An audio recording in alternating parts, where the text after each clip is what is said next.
তো বন্ধুরা সকলকে জানাই শুভ সকাল এবং শুভ নববর্ষের শুভেচ্ছা। তো আজকে নববর্ষের সকলকে শুভেচ্ছা জানাই এবং অবশ্যই সকলে যারা যারা চ্যানেলে প্রথমবার এসেছো একটা করে সাবস্ক্রাইব করে দিও। চ্যানেলের অনেকটাই রিচ কম আছে, সেই কারণে যারা ভিডিওটা দেখবে একটা করে সাবস্ক্রাইব করবে এবং ভিডিওটা অবশ্যই একটা করে লাইক করবে। এই গুরুত্বপূর্ণ দুখানা কাজ তোমরা সকলেই করে দিও, এইটুকু আশা রাখবো। তো প্রথমেই যে আপডেটটা দিয়ে শুরু করতে চলেছি সেটা হচ্ছে RFLDL চ্যাম্পিয়ন হলো কিন্তু মোহনবাগান। তো ব্যাপারটা হচ্ছে ইতিমধ্যে দাঁড়িয়ে মোহনবাগান তারা কিন্তু ক্লাসিক ফুটবল একাডেমিকে হারিয়ে দিয়ে তারা চ্যাম্পিয়ন হয়েছে RFLDL লিগের, যেটা কিন্তু তাদের জন্য একটা বড়ই সুখবর। এবং মোহনবাগান পরপর চ্যাম্পিয়ন হয়েই চলেছে, সে সিনিয়র টিম হোক আর জুনিয়র টিম হোক।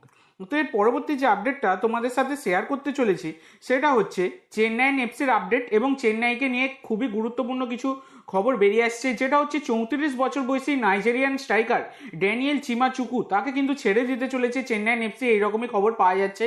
তো ড্যানিয়েল চিমাচুকু তিনি এবারে ISL এর 23টা ম্যাচে 6খানা গোল আর 1খানা অ্যাসিস্ট করেছিলেন। তো খুব একটা ভালো পারফরমেন্স তার কিন্তু এই সিজনে ছিল না।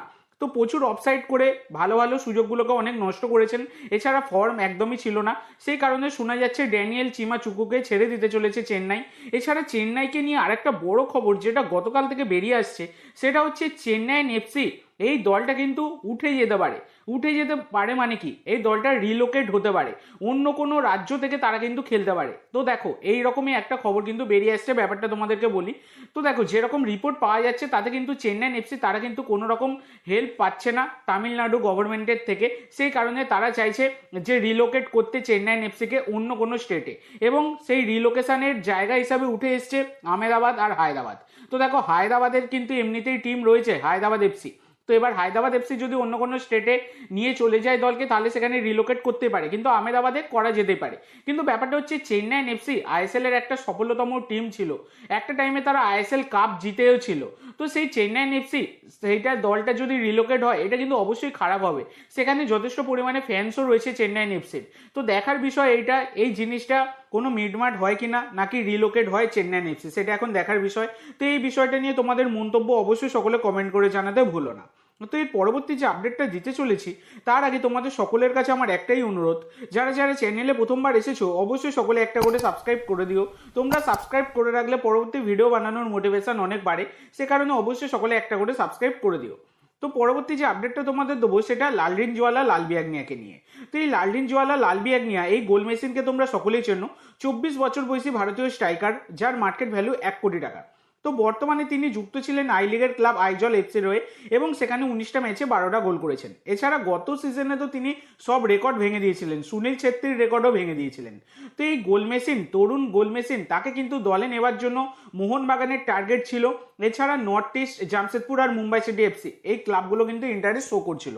তো গত সিজনে মোহনবাগান তার সাথে ডিল ডানই করে ফেলেছিল প্রায় বলা যায়, শুধুমাত্র শেষ মুহূর্তে গিয়ে এই লালরিনজওয়ালা লালবিয়াগনিয়া তার ইনজুরির কারণে তিনি মেডিকেল পাস না করতে পারার কারণে তাকে কিন্তু ছেড়ে দিতে বাধ্য হয় মোহনবাগান, তাকে তখন আর সই করায়নি মোহনবাগান।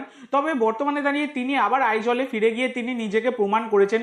তো এই লালরিনজওয়ালা লালবিয়াগনিয়া মোহনবাগানের প্রাইম টার্গেট থাকলেও তিনি কিন্তু হাতছাড়া হয়ে গেলেন। তো নর্থ ইস্ট ইউনাইটেড এফসিতে সই করতে চলেছেন এই লালরিনজওয়ালা লালবিয়াগনিয়া, এই ভারতীয় গোল মেশিন। তো ব্যাপারটা হচ্ছে দেখো মোহনবাগান তাকে টার্গেট করেছিল ঠিকই, কিন্তু মোহনবাগান তাকে খেলতে জায়গা দিত কোথায়? মোহনবাগানে এমনি তারকা খচিত দল, সেখানে তারকার সম্ভার, সেই তারকাদের ভিড়ে এই লালরিনজওয়ালা লালবিয়াগনিয়া তিনি কি আদৌ সুযোগ পেতেন?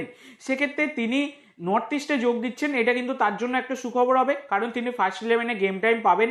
এছাড়া সবথেকে বড় কথা আমাদের জাতীয় দলের স্ট্রাইকারের অবশ্যই দরকার, সেখানে এই লালরিনজওয়ালা লালবিয়াগনিয়া তিনি যদি নিজেকে ভালোভাবে মেলে ধরে থাকতে পারেন তাহলে কিন্তু আমাদের জাতীয় দলের স্ট্রাইকারের অভাবটা মিটবে।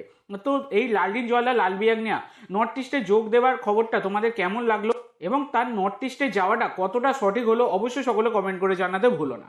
তো পরবর্তী যে আপডেটটা তোমাদেরকে দিতে চলেছি সেটা হচ্ছে মোহনবাগানের চ্যাম্পিয়ন কোচ মলিনাকে নিয়ে। তো ইতিমধ্যে মলিনার আন্ডারে মোহনবাগান কিন্তু দ্বিমুকুট জয় করেছে, মানে ISL লিগ সিল জিতেছে, এছাড়া ISL এর কাপও জিতেছে।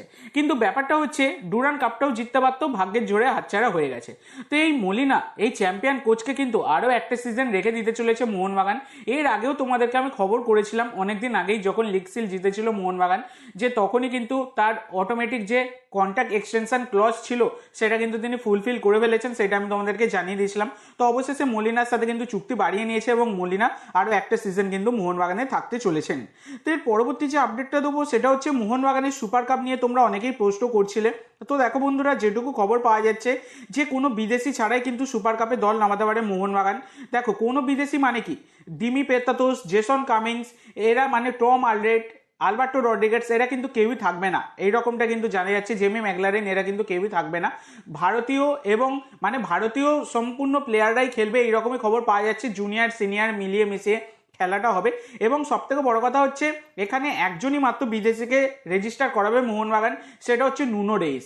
তো নুনো রেইস একজন নতুন বিদেশি, তিনি কিন্তু ছিলেন মোহনবাগান দলের সাথে এতদিন ধরে যুক্ত, তিনি প্র্যাকটিসও করেছেন। তাকে কিন্তু মোহনবাগান এবারে সুপার কাপে সবুজ মেরুন জার্সি গায়ে চাপিয়ে খেলার সুযোগ করে দিচ্ছে এবং তাকে কিন্তু রেজিস্টার করাতে চলেছে, এই রকমই কিন্তু খবর পাওয়া যাচ্ছে, যেটা কিন্তু বর্তমানে দাঁড়িয়ে একটা বড় সুখবর বলাই যায়। এবং এই সুপার কাপ নিয়ে মোহনবাগানের দল নিয়ে একটা কিন্তু ডিটেল ভিডিও দেখি, আমি যেদিনকে সময় পাবো আমি তোমাদেরকে বানিয়ে দেবো, সেখানে অনেক কিছু ইনফরমেশান থাকবে, তো তোমরা সেটা থেকে অনেক কিছু জানতে পারবে। তো এবার দেখা যাক কী হয়। তো এই ছিল আজকের টোটাল আপডেট। আই হোপ ভিডিওটা তোমাদের ভালো লেগেছে। তো আজকের জন্য এইটুকু বন্ধুরা, ভিডিওটি ভালো লাগলে অবশ্যই লাইক করো, শেয়ার করো, আমার চ্যানেলে প্রথমবার এসে থাকলে চ্যানেলটি সাবস্ক্রাইব করো, আর কমেন্ট করে জানাও ভিডিওটি কেমন লাগলো। ধন্যবাদ।